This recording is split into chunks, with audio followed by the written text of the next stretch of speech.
Good morning students, welcome again in economics class. बच्चों, जो आज का हमारा टॉपिक है वो है रूरल एंड अर्बन अनएम्प्लॉयमेंट। सबसे पहले हम लोग अनएम्प्लॉयमेंट की टाइप्स देखेंगे। ये दो टाइप्स की होती है अनएम्प्लॉयमेंट, एक तो रूरल एरिया में, सेकंड होती है अर्बन एरियाज़ में। रूरल एरियाज़ की अनएम्प्लॉयमेंट को हम लोग टू पार्ट्स में डिवाइड करते हैं और अर्बन एरिया को भी हम लोग टू पार्ट्स में डिवाइड करते हैं। फर्स्ट है हमारे पास डिस्ट्रिब्यूटेड, सेकंड है सीजनल, और अर्बन एरिया में इंडस्ट्रियल और एजुकेटेड। फर्स्ट हम लोग रूरल अनएम्प्लॉयमेंट की बात करते हैं। रूरल अनएम्प्लॉयड मीन्स कि रूरल एरियाज़ में जो अनएम्प्लॉयमेंट होती है उसको हम लोग रूरल अनएम्प्लॉयमेंट बोलते हैं। फर्स्ट पॉइंट है डिस्क्रीज्ड अनएम्प्लॉयमेंट। डिस्क्रीज्ड अनएम्प्लॉयमेंट क्या होती है बच्चों?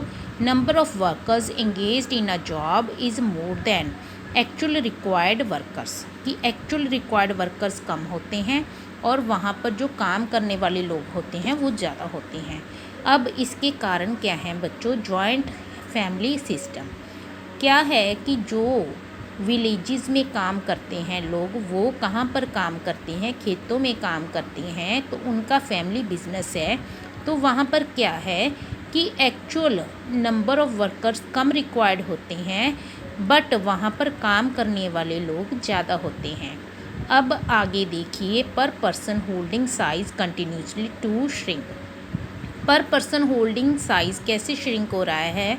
जैसे पहले दो लोग फैमिली में थे, उनके पास 2 हेक्टेयर ज़मीन थी, बट वो 2 से 4 हो गए तो भी उनके पास 2 हेक्टेयर ही ज़मीन है।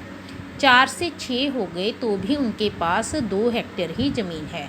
तो क्या हो गया कि पर पर्सन वो श्रिंक होता गया लैंड होल्डिंग का साइज़।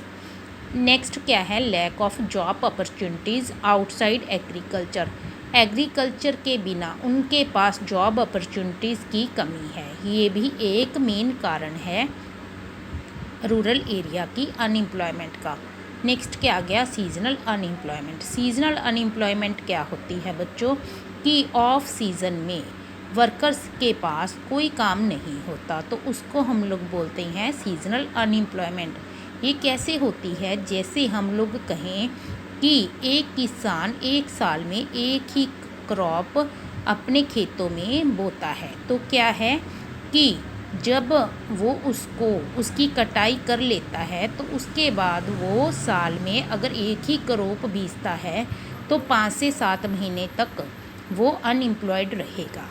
इसके अलावा अगर हम लोग सीजनल एक्टिविटीज़ की बात करें, जैसे शुगर केन क्रशिंग हो गया या फिर ब्रिक किलन्स हो गया, ये भी सीजनल एक्टिविटीज़ हैं। इनका एक सीज़न में ही प्रोडक्शन होती है और एक सीज़न में ही इनका काम होता है।